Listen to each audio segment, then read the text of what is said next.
Bismillahirrahmanirrahim. Para mahasiswa dan para pemirsa sekalian, Assalamualaikum warahmatullahi wabarakatuh. Pada kesempatan kali ini kita akan mempelajari mengenai pewarisan menurut undang-undang pada bagian yang kelima. Pada bagian ini kita akan membahas mengenai prinsip-prinsip dan tata cara pembagian warisan di antara ahli waris golongan 3. Sebelum membahas mengenai pewarisan golongan 3, terlebih dahulu kita pelajari ketentuan mengenai pasal 850. Pasal 850 ayat 1 mengatakan, dengan tak mengurangi ketentuan-ketentuan dalam pasal 854, 855, dan 859. Ketiga pasal ini membahas mengenai pewarisan golongan 2. Pasal 854, 855, 859 mengatur tentang pewarisan golongan 2. Sehingga ketentuan pasal 850 ini sebetulnya ingin mengatakan kalau pewaris meninggal dunia dengan tidak meninggalkan ahli waris golongan 1 dan golongan 2, maka kemungkinan yang ada ahli waris terdiri dari ahli waris golongan 3 ataupun ahli waris golongan 4. Selanjutnya dikatakan tiap-tiap warisan yang mana baik seluruhnya maupun untuk sebagian terbuka atas kebahagiaan para keluarga sedarah dalam garis lurus ke atas ataupun dalam garis menyimpang harus dibelah menjadi dua bagian yang sama. Bagian-bagian mana yang satu adalah untuk sekalian sanak saudara dalam garis si bapak dan yang lain untuk sanak saudara dalam garis ibu.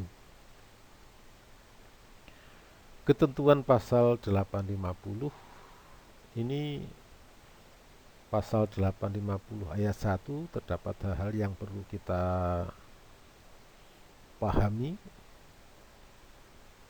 Mulai dari kata-kata tiap warisan yang mana baik seluruhnya maupun sebagian terbuka atas kebahagiaan para keluarga sedarah dalam garis lurus ke atas atau dalam garis menyimpang.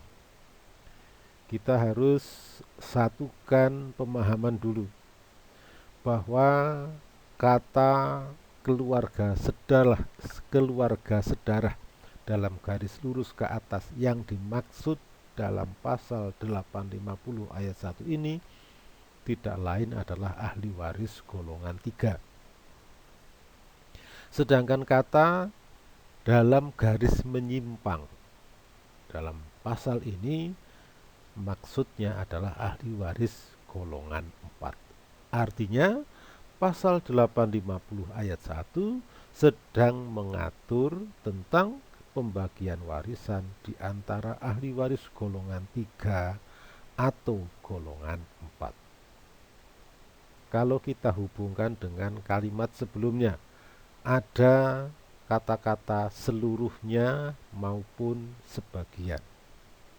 Kalau kata seluruhnya atau kata sebagian kita hubungkan dengan kalimat di belakangnya. Kalau kita gunakan istilah seluruh warisan untuk keluarga sedarah dalam garis lurus ke atas atau seluruh warisan untuk para keluarga sedarah dalam garis menyimpang. ini tidak timbul masalah, tidak menimbulkan pertentangan terhadap prinsip golongan ahli waris.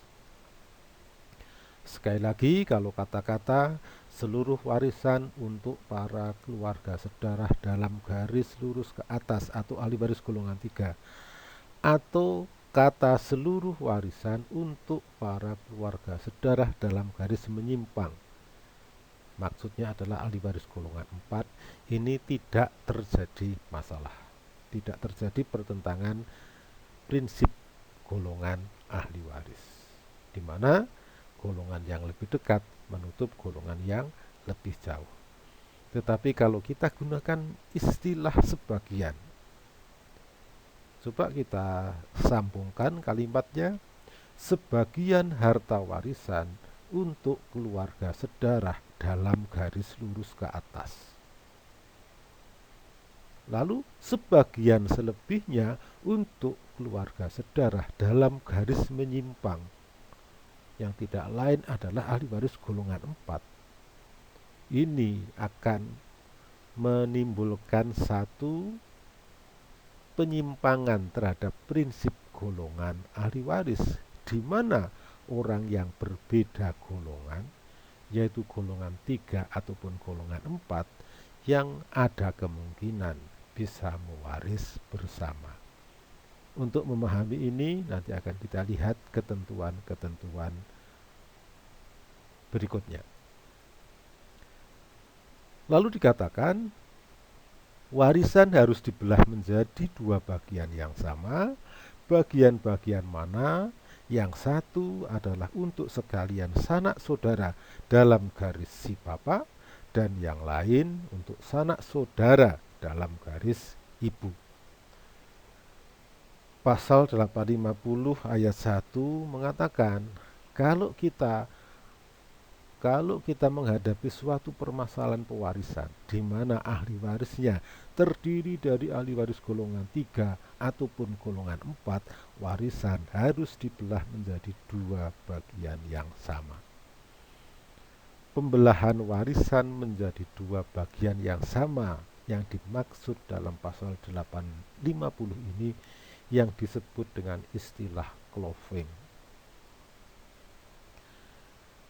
Kenapa pewarisan di antara ahli waris golongan 3 dan 4 warisan harus dibelah menjadi 2? Ini dapat kita pahami bahwa hubungan antara pewaris dengan ahli waris dalam pewarisan golongan 3 ataupun golongan 4 berbeda dengan hubungan antara pewaris dengan ahli waris dalam pewarisan golongan 1 dan golongan 2. Kalau dalam pewarisan golongan 1 dan golongan 2, ahli waris dengan pewaris berasal dari satu keluarga.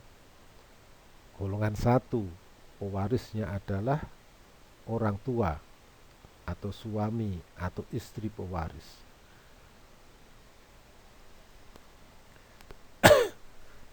Istri atau suami. Ahli warisnya anak. Dalam pewarisan golongan 2 yang bertindak selaku pewaris anak, ahli warisnya orang tua dan saudara. Hubungan antara pewaris dengan ahli waris berada dalam satu keluarga. Berbeda halnya dengan pewarisan golongan 3 dan golongan 4. Itu selalu ahli warisnya berasal dari 2 garis, berasal dari 2 keluarga. Golongan 3, garis lurus ke atas, kakek nenek garis ayah, kakek nenek garis ibu. Golongan 4, paman dan bibi dan semua keluarga sedarah dalam garis menyimpang sesudah saudara. Ini juga berasal dari keluarga ayah dan berasal dari 2 garis keluarga ibu. Oleh karena itu, karena ahli warisnya berasal dari 2 garis, maka warisan juga dibelah menjadi 2. Selanjutnya dalam ini masih menjelaskan pasal 850 ayat 1, bahwa karena ahli waris golongan 3 dan 4 berasal dari 2 keluarga, maka warisannya harus dibagi menjadi dua bagian. Setengah bagian untuk keluarga garis ayah dan setengah bagian untuk keluarga dari garis ibu. Yang dimaksud dengan cloving adalah pembelahan warisan menjadi dua bagian yang sama dan masing-masing bagian dipandang sebagai bagian yang berdiri sendiri. Artinya, kejadian-kejadian yang terjadi di dalam garis yang satu tidak akan berpengaruh terhadap pembagian warisan dalam garis yang lain. Misalkan ada ahli waris yang tidak patut atau yang menolak warisan dalam satu garis yang satu, tidak akan mempengaruhi pembagian warisan dalam garis yang lain, yaitu garis ayah dan garis ibu. Dalam ayat 2 pasal 850 disebutkan, bagian-bagian warisan tersebut tak boleh beralih dari garis yang satu ke garis yang lain, kecuali apabila dalam salah satu garis tiada seorang keluarga pun, baik keluarga sedarah dalam garis lurus ke atas, ini maksudnya golongan 3, maupun keponakan-keponakan, ini maksudnya adalah ahli waris golongan 4. Kalau kita hubungkan ketentuan pasal 850 ayat 1 dan pasal 850 ayat 2. Pasal 850 ayat 1 mengatur tentang cloving, pembelahan warisan menjadi dua bagian yang sama. Ayat 2 mengatakan setelah warisan di cloving, setelah warisan dibagi, bagian dalam tiap-tiap garis ayah dan garis ibu tak boleh beralih dari garis yang satu ke garis yang lain. Artinya apa? Bagian dalam garis ayah tidak dapat diwaris oleh para ahli waris garis ibu. Begitu juga ahli waris garis ibu tidak dapat diwarisi oleh keluarga sedarah garis ayah, kecuali apabila di dalam masing-masing garis sudah tidak ada ahli waris atau keluarga sedarah yang berhak mewaris, baik itu keluarga sedarah dalam garis lurus ke atas atau ahli waris golongan 3, ataupun para keponakan-keponakan atau ahli waris golongan 4. Artinya, dengan mengesampingkan prinsip golongan, pembagian dalam tiap-tiap garis tidak saling mempengaruhi garis yang satu dengan pembagian dalam garis yang lain. Sebagai contoh, keluarga sedarah dalam garis ayah terdapat kakek nenek. Ini ahli waris golongan 3. Ternyata dalam garis ibu, kakek nenek sudah tidak ada. Adanya paman dan bibi, ini golongan 4. Walaupun dalam garis ibu yang ada golongan 4, sepanjang masih ada yang berhak mewaris, bagian warisan dalam garis ibu tidak bisa diwarisi oleh ahli waris golongan 3 dari garis bapak. Artinya apa? Golongan yang lebih dekat tadi dalam garis ayah ada golongan 3 tidak bisa menutupi hak waris keluarga sedarah dari golongan 4 dalam garis ibu. Begitupun sebaliknya. Bisa juga terjadi sebaliknya. Dalam garis yang satu, misalkan garis ayah, adanya kakek nenek derajat 2. Dalam garis ibu, kakek nenek derajat 2 sudah tidak ada. Adanya orang tuanya kakek nenek, ini golongan 3 derajat 3. Yang seperti ini pun derajat yang lebih dekat dalam garis ayah tidak bisa menutupi ahli waris derajat yang lebih jauh dari garis ibu. Singkat kata, setelah dilakukan pembelahan warisan menjadi dua, masing-masing pembagian warisan di tiap-tiap garis berlangsung berdiri sendiri-sendiri. Yang satu tidak mempengaruhi pembagian warisan dalam garis yang lain. Sehingga dari ketentuan pasal 850 ayat 1 dan ayat 2 ini menunjukkan di dalam pewarisan golongan 3 ataupun golongan 4 sekaligus terhadap penyimpangan ketentuan pembagian warisan mengenai prinsip golongan dan prinsip hubungan perderajatan. Artinya, Orang berbeda golongan, ahli waris yang berbeda golongan bisa mewaris bersama golongan 3 dengan golongan 4 sepanjang mereka berada dalam garis yang berbeda, yang satu dalam garis ayah, yang satu dalam garis ibu. Kalau golongan saja bisa disimpangi, apalagi hanya berbeda hubungan perderajatan. Derajat yang berbeda bisa mewaris bersama asal mereka berada dalam garis yang berbeda. Yang satu dalam garis ayah, yang satu dalam garis ibu. Ini konsekuensi logis dari penerapan prinsip Clover dalam pewarisan golongan 3 ataupun golongan 4. Kenapa undang-undang memberikan pengecualian seperti itu dapat kita pahami bahwa pewarisan golongan 3 dan golongan 4 ini merupakan peristiwa yang langka, yang jarang terjadi. Oleh karena itu, penerapan ketentuan mengenai prinsip-prinsip pewarisan termasuk prinsip golongan dan hubungan perderajatan juga diberikan perlunakan. Perlunakan artinya tidak diterapkan secara ketat. Ini konsekuensi dari adanya clothing atau pembelahan warisan yang diatur dalam pasal 850.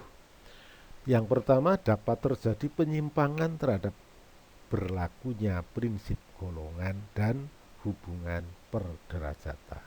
Artinya, dimungkinkan orang yang berbeda golongan waris dapat mewaris bersama. Misalkan ahli waris golongan 4 dalam garis ayah bisa mewaris dengan ahli waris golongan 3 dalam garis ibu dan sebaliknya, asal mereka berada pada garis yang berbeda.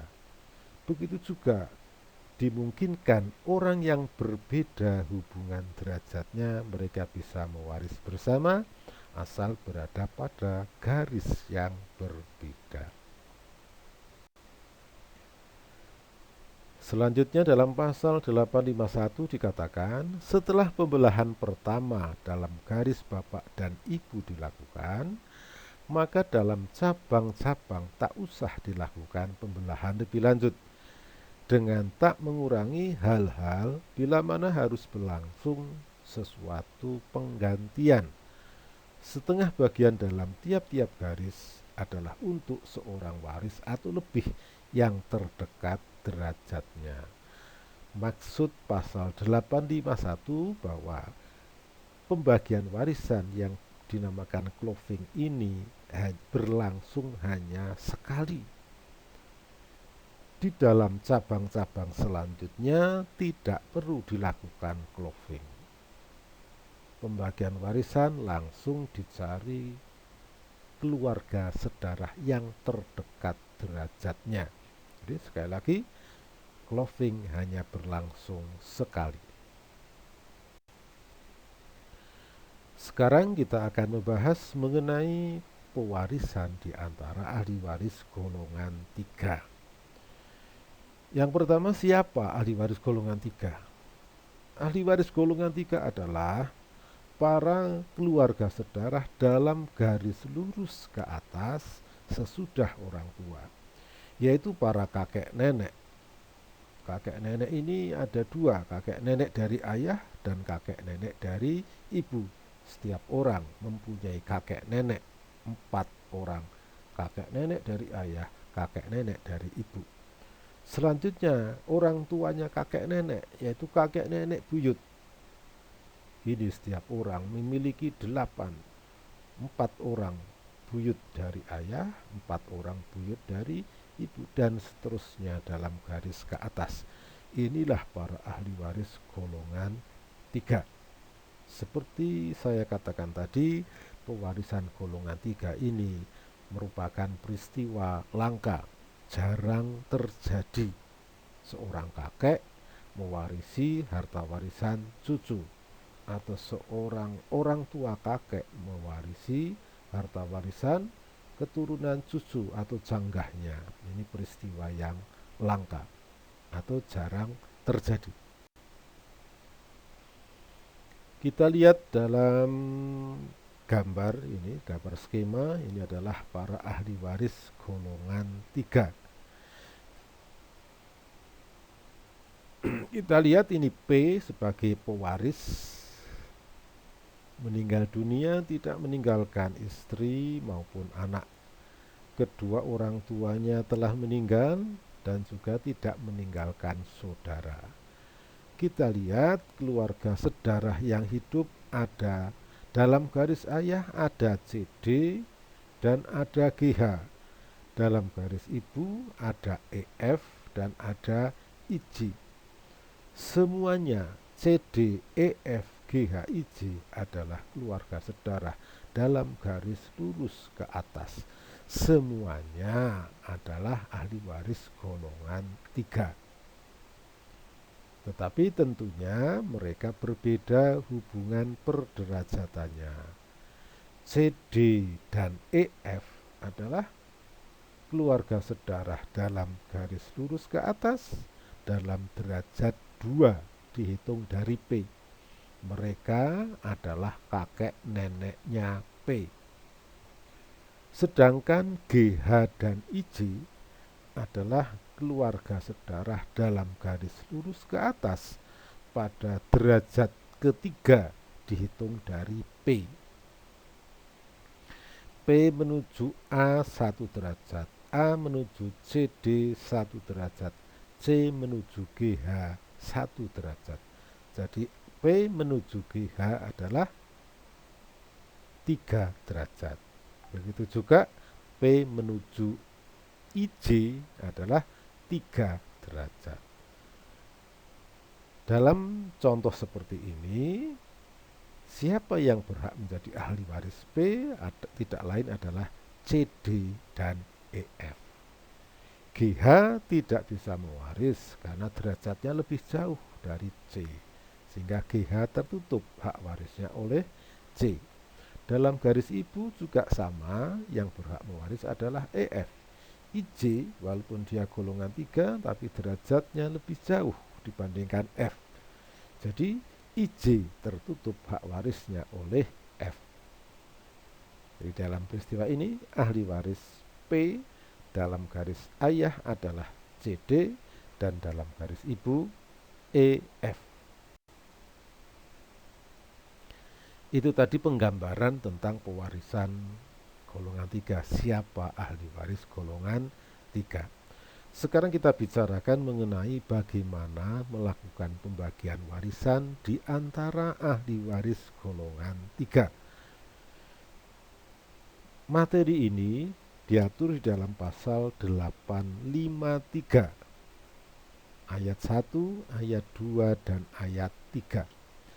Kita lihat ketentuan pasal 853 ayat 1. Dikatakan di sini, apabila si yang meninggal dunia tidak meninggalkan keturunan maupun suami atau istri.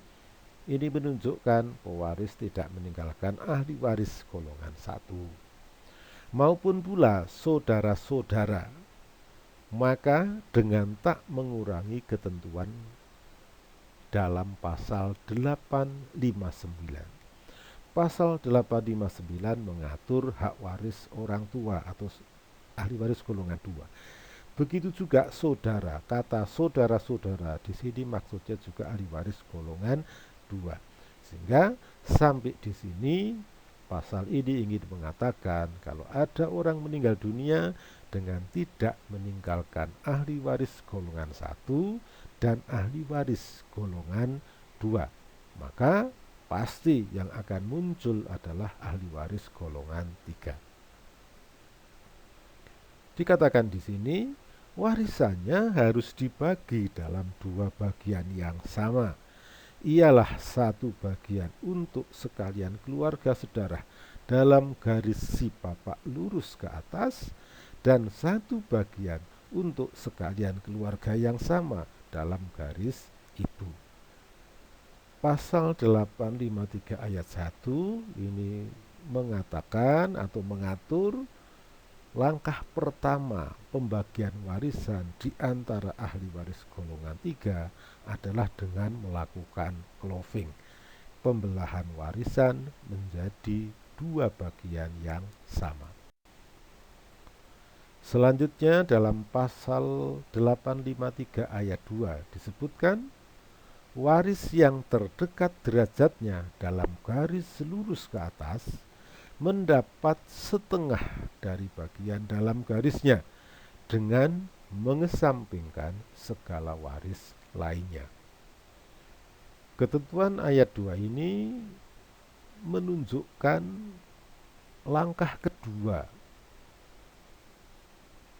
tata cara pembagian warisan di antara ahli waris golongan 3. Kalau yang pertama tadi adalah melakukan cloving, langkah yang kedua adalah mencari keluarga sedarah terdekat dalam tiap-tiap garis. Mencari keluarga sedarah terdekat dalam tiap-tiap garis, merekalah yang berhak menjadi ahli waris. Dalam pewarisan golongan 3 tidak dikenal pewarisan berdasarkan penggantian tempat. Ini sebagaimana diatur dalam pasal 843 tentang tidak adanya penggantian tempat di antara keluarga sedarah dalam garis lurus ke atas. Maksudnya adalah di antara ahli waris golongan 3 dan seterusnya, golongan 3. Lalu pasal 853 ayat 3 mengatakan semua keluarga sedarah dalam garis lurus ke atas dalam derajat yang sama mendapat bagian mereka kepala demi kepala. Pembagian warisan di antara ahli waris golongan 3 selalu didasarkan pada pewarisan kepala demi kepala. Karena dalam pewarisan golongan 3, sekali lagi tadi saya katakan, tidak dikenal adanya pewarisan berdasarkan penggantian tempat. Jadi pembagian warisan di antara mereka dihitung secara individual atau pembagian warisan kepala demi kepala. Kita berikan contoh. Di sini seorang pewaris P meninggal dunia, tidak meninggalkan istri, tidak meninggalkan anak, orang tua sudah meninggal semuanya, dan tidak meninggalkan saudara. Artinya, pewaris tidak meninggalkan ahli waris golongan 1 dan golongan 2. Ini sudah kita bicarakan seperti tadi, ya. Keluarga sedarah dalam garis ayah ada CD, ada GH. Dalam garis ibu ada EF dan IJ. Tadi sudah kita bahas CD golongan 3 derajat 2, GH golongan 3 derajat 3, dan mereka berada dalam satu garis. Maka dalam garis ayah yang mewaris hanya CD, GH tertutup hak warisnya oleh C. Begitu pula dalam garis ibu, EF golongan 3 derajat 2, IJ golongan 3 derajat 3, maka IJ tertutup hak warisnya oleh E dan F. Sehingga ahli waris dalam peristiwa ini adalah dalam garis ayah CD, dalam garis ibu EF. Contoh lain, pewaris meninggal dunia dan keluarga sedarah yang hidup dalam garis ayah ada C, ada GH. Dalam garis ibu ada EF, IJ. Siapa yang berhak mewaris? Dalam garis ayah adalah C. C adalah golongan 3 derajat 2. GH tertutup oleh C. Dalam garis ibu yang berhak mewaris adalah E dan F. IJ tertutup oleh E dan F. Sehingga pembagian warisannya kalau dalam garis ayah yang berhak mewaris hanya satu. Pertama, setelah dilakukan cloving, setengah bagian dalam garis ayah mendapatkan setengah bagian, ahli warisnya hanya satu, maka C ini akan menerima setengah warisan. Dalam garis ibu ada 2 orang ahli waris yang berhak, setengah dibagi 2, masing-masing 1/4 warisan.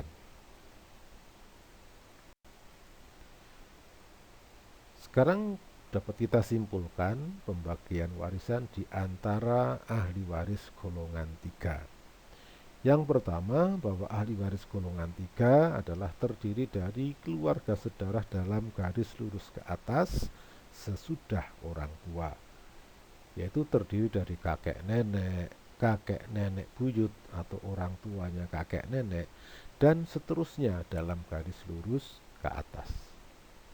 Pembagian warisan di antara ahli waris golongan 3 dilakukan melalui 3 langkah. Yang pertama, melakukan cloving. Yang kedua, menentukan siapa keluarga sedarah terdekat dalam tiap-tiap garis. Langkah yang ketiga, melakukan pembagian warisan berdasarkan kepala demi kepala. Karena dalam pewarisan golongan 3 tidak dikenal adanya pewarisan berdasarkan penggantian tempat. Demikian pembahasan mengenai pewarisan golongan 3. Semoga memberikan pemahaman kepada para mahasiswa dan para pemirsa sekalian. Terima kasih. Mohon maaf atas segala kekurangan. Wassalamualaikum warahmatullahi wabarakatuh.